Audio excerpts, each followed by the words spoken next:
ہماری فیملی حنفی مکتب فکر سے تعلق رکھتی ہے جہاں عورتوں کو قبرستان جانے کی اجازت نہیں دی جاتی، جبکہ آگ کے نزدیک عورتیں بھی عبرت کے لیے قبرستان جا سکتی ہیں۔ اس کی دلیل کیا ہے؟ اچھا، اس میں آپ کو پریکٹیکل بات بتا دوں کہ ہمارے بھی ہمیشہ سے حنفی رہے ہیں، لیکن ہمیشہ عورتیں جاتی رہی ہیں۔ انفی بھی کوئی کتے نہیں نہ پائی میرے، انفی بھی تو بے شمار یا پھر یہ لوگ ایسے ہیں کہ جو باقاعدہ کسی علماء کے ذریعے اثر ہیں۔ ہاں جی، آپ کی فیملی انفی بریلوی تھی، انفی دیوبندی تھی؟ مطلب ہے تو بریلوی ٹائپ ہے۔ ہاں تو بریلوی تو حمزہ بریلوی صاحب تو مزارات پہ جانے کے مخالف ہیں، انہوں نے کتاب لکھی ہے باقاعدہ مزارات کی پہ، اور میں اکثر اہل حدیثوں کو چھیڑتا ہوں کہ آپ کی اور بریلویوں کی ایک بات کامن ہے کہ عورتیں نہیں قبروں پہ جا سکتی۔ یہ میرا موقف نہیں، نبی علیہ السلام کا موقف ہے۔ اچھا، صحیح مسلم میں حدیث ہے، آپ صلی اللہ علیہ وآلہ وسلم نے فرمایا، اس میں میرا ایک ریسرچ پیپر بھی ہے، رسول اللہ صلی اللہ علیہ وآلہ وسلم کی آخری وصیت ہے، ریسرچ پیپر نمبر 1۔ اس میں نے قبروں پہ حاضری کے حوالے سے ہر چیز ایڈریس کر دی ہے۔ اسی میں آپ کو حدیث بھی مل جائے گی صحیح مسلم کی، انٹرنیشنل نمبر کے مطابق 2259 ہے۔ آپ صلی اللہ علیہ وآلہ وسلم نے فرمایا، میں تمہیں قبروں کی زیارت سے منع کرتا تھا، لیکن اب میں تمہیں حکم دیتا ہوں کہ قبروں پہ جاؤ تاکہ آخرت کی یاد آئے۔ ٹھیک ہوگا جی؟ اور اس کے علاوہ بھی صحیح مسلم میں 2256 نمبر حدیث ہے کہ آپ صلی اللہ علیہ وآلہ وسلم نے، اوپر تلے 8-10 حدیثیں ہیں، یہ بھی صحیح مسلم میں۔ اما عائشہ کہتی ہیں ایک رات آپ میرے ساتھ لیٹے ہوئے تھے، رات کا کچھ حصہ گزر گیا تو آپ صلی اللہ علیہ وآلہ وسلم اپنے مبارک بسترے سے اٹھے، بقیع غرقد قبرستان چلے گئے، اور آپ نے 3 دفعہ یوں ہاتھ اٹھا کے وہاں دعا کی، اور پھر واپس آئے۔ کہتے ہیں میں پیچھے پیچھے گئی، لیکن میں بھی پہلے ہی واپس آ کے بسترے پہ لیٹ گئی تاکہ نبی علیہ السلام کو نہ پتہ چلے، سانس پھولا ہوا تھا۔ آپ نے فرمایا کہ اے عائشہ، تم نے گمان کیا کہ اللہ اور اس کا رسول تم سے خیانت کریں گے، یعنی تم نے یہ سمجھا میں کسی اور بیوی کے پاس چلا گیا ہوں، تو اے عائشہ مجھے سچ سچ بتاؤ تم کیا میرے پیچھے آئی تھی، اور اگر تم نہیں بتاؤ گی تو مجھے اللہ تو بتا ہی دے گا۔ اے علم غیب بھی کلیئر ہو گیا، اللہ تو مجھے بتا ہی دے گا۔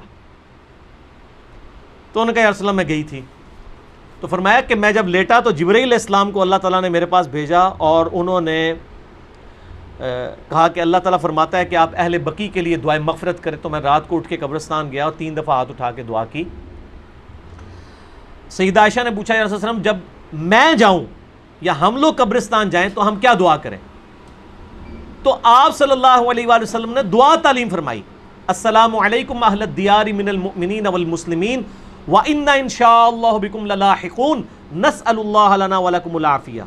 تم پر سلامتی ہو اے مومنین اور مسلمین، مرد و عورت اس قبرستان میں جو دفن ہو، ہم ہمارے اپنے لیے اور تمہارے لیے اللہ سے عافیت کا سوال کرتے ہیں، اور ہم بھی مر کے تمہارے پاس ہی آنے والے ہیں۔ یہ دعا صحیح مسلم کے اندر موجود ہے۔ سیدہ عائشہ کو آپ نے یہ تعلیم فرمائی، انہوں نے کہا کہ میں کیا پڑھوں، تو آپ نے فرمایا تم یہ پڑھنا۔ اس سے کیا پتہ چلا کہ عورتیں قبرستان جا سکتی ہیں۔ لہذا یہ سعودیہ والوں نے جو بقیع غرقد قبرستان کے بعد لکھ کے لگایا عورتوں کی حاضری منع، یہ بالکل خلاف سنت ہے، اور وہ عورتوں کو نہیں جانے دیتے قبرستان۔ غلط ہے، غلط کام کوئی بھی کرے غلط ہے۔ کیوں؟ نہ میں وہابی نہ میں بابی، میں ہوں مسلم علمی کتابی، نہ یہ بابوں کی بات ہوگی نہ وہابی سو کارڈ بات ہوگی، یہ علمی کتابی بات ہوگی۔ اور اما عائشہ رضی اللہ تعالی عنہا باقاعدہ اپنے بھائی کی قبر پہ گئیں، جامعہ ترمذی میں صحیح سند کے ساتھ ہے، عبد الرحمن بن ابی بکر ان کی قبر پہ گئیں، وہاں پہ جا کے اشعار بھی پڑھے، اور امام ترمذی ایک حدیث لے کے آئے کہ نبی علیہ السلام نے لعنت فرمائی ہے ان عورتوں پر جو زوار القبور کرتی ہیں، کثرت سے قبرستان جاتی ہیں۔ پھر ساتھ ہی امام ترمذی نے لکھا اس حدیث کے اندر، یہ ساری حدیثیں آپ کو مشکات کی پہلی جلد میں نا قبروں کی زیارت والے چیپٹر میں مل جائیں گی کمبائنڈ فارم میں۔ امام ترمذی نے لکھا یہ حدیث منسوخ ہے، کیونکہ جب آپ نے عام اجازت دے دی کہ قبروں پہ جاؤ آخرت کی یاد آئے تو یہ حدیث منسوخ ہوگی۔ اور زوار القبور سے مراد ہے کثرت سے، اگر کبھی کبھار عورت چلی جائے تو جائز ہے، لیکن مزاروں پہ نہیں، قبروں پہ۔ مزاروں پہ تو مرد بھی نہیں جا سکتے، کیونکہ مزار تو نبی علیہ السلام کی مخالفت پہ بنائے گئے ہیں۔ صحیح مسلم میں حدیث ہے، تمہیں منع کرتا ہوں قبروں پر عمارتیں بنانے سے، قبروں کو پکا کرنے پہ، ان سے بیٹھنے سے۔ یہ صحیح مسلم کے اندر حدیث موجود ہے انٹرنیشنل نمبر کے مطابق 2245۔ باقی آپ میرا قبریں، مزارات، گنبد خضرا یہ لکھیں یوٹیوب پہ، میرے کلپ کئی ایک کلپ کھل جائیں گے، ماشاءاللہ لاکھوں لوگوں نے وہ کلپ دیکھے ہیں، گنبد خضرا والا کلپ، یہ ساری چیزیں۔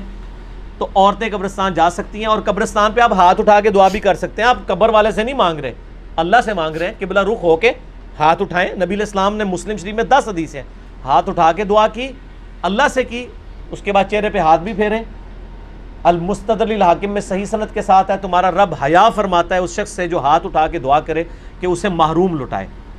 یہ ابو داؤد میں بھی ہے, وہ روایت کمزور ہے. مستدرک کی روایت صحیح ہے کہ اور نماز کے بعد بھی آپ اپنی انڈیویجول دعا ہاتھ اٹھا کے کریں, یہ افضل ہے. اس کے بعد چہرے پہ ہاتھ پھیرنا بھی نہ صرف سنت ہے بلکہ اجماع امت ہے. یہ تو سعودیہ کے چند مولویوں نے یہ کام شروع کیے ہیں اور وہ کہتے ہیں کہ جناب چہرے پہ ہاتھ پھیرنا ثابت نہیں ہے. ابو داؤد میں ضعیف روایت ہے کہ نبی الاسلام پھیرتے تھے, لیکن امام بخاری کی کتاب ہے الادب المفرد, اس میں انٹرنیشنل نمبر کے مطابق 609 نمبر اثر ہے کہ عبداللہ ابن زبیر اور عبداللہ بن عمر رضی اللہ تعالی عنہما یہ دونوں دعا کے بعد اپنے چہرے پر ہاتھ پھیرا کرتے تھے. اور عملی تواتر ہے, پوری امت پھیرتی ہے. یہ تو حدیث سے بڑی دلیل ہے. جب ساری امت یہ کام کر رہی ہوگی تو حدیث سے تو دلیل کی ضرورت ہی نہیں ہے, کوئی اختلاف نہیں ہے. یہ سعودی والوں نے خام خواہ ایک اختلاف کھڑا کر دیا ہے. لیکن پاکستان میں جو اہل حدیث ہیں انہوں نے جو نماز نبوی چھاپی ہے دارالاسلام والوں نے, انہوں نے یہی روایت لکھی 609 الادب المفرد کی اور کہا ہے کہ بالکل یہ صحیح ہے, سنت ہے, چہرے پہ ہاتھ پھیر سکتے ہیں. بلکہ میں آپ کو شغل کی بات بتاؤں, سعودیہ سے کوئی چند سال پہلے کی بات ہے, ایک بھائی نے مجھے کہا ہمارے ایک شیخ ہیں یہاں پہ سعودیہ میں, مدینہ یونیورسٹی, ام القریٰ یونیورسٹی, مکہ میں بھی ہمارے اسٹوڈنٹس ویڈیوز کے اعتبار سے جو ہیں وہ سنتے ہیں. تو انہوں نے کہا کہ مجھے وہ حدیث بھیجے, میں نے عربی ورڈنگ اس کی بھیجی. شیخ زبیر صاحب نے مشکات کی دوسری جلد میں دعا والے چیپٹر کے جو حدیث ہے نا ابو داؤد والی کہ نبی الاسلام چہرے پہ ہاتھ پھیرتے تھے, اس کے نیچے لکھا ضعیف ہے, لیکن ساتھ ہی فٹ نوٹ پہ لکھا صحیح سند ہے عبداللہ بن عمر اور عبداللہ بن زبیر سے کہ وہ چہرے پہ ہاتھ پھیرتے تھے, اور وہ روایت بالکل صحیح ہے اور بخاری کی صحت کے اوپر صحیح ہے.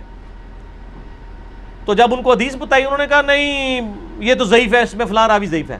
میں نے مکتبۃ الشاملہ میں اس راوی سے صحیح بخاری میں 12 روایتیں نکالی اسی سند کے اوپر, اور اس کو کہا کہ یہ اس کو پرنٹ نکال کے دے مولوی کو. اس کو کہا بخاری کی بھی 12 حدیثیں ضعیف ثابت کر, اسی سند پہ الادب المفرد پہ ہے چہرے پہ ہاتھ پھیرنے والی.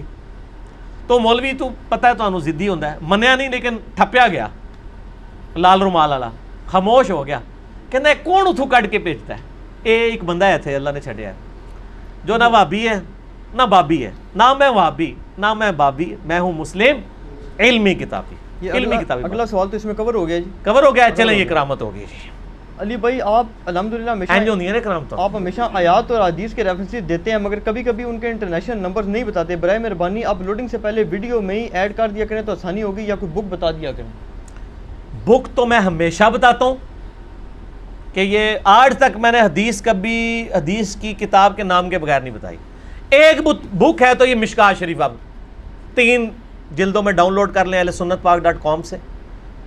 یہ انسائکلوپیڈیا آف حدیث ہے, بخاری, مسلم, ابو داؤد, ترمذی, نسائی, ابن ماجہ اور کئی 13 کے قریب کتابوں کے یہ نوٹس ہیں. یہ آپ ڈاؤن لوڈ کریں, 18 MB کی 3 فائلیں آپ کو فری ڈاؤن لوڈ کر لیں ahlsunnatpak.com سے. انٹلیکچوئل ترتیب کے ساتھ آپ کو اس میں حدیثیں مل جائیں گی. ٹھیک ہوگا جی.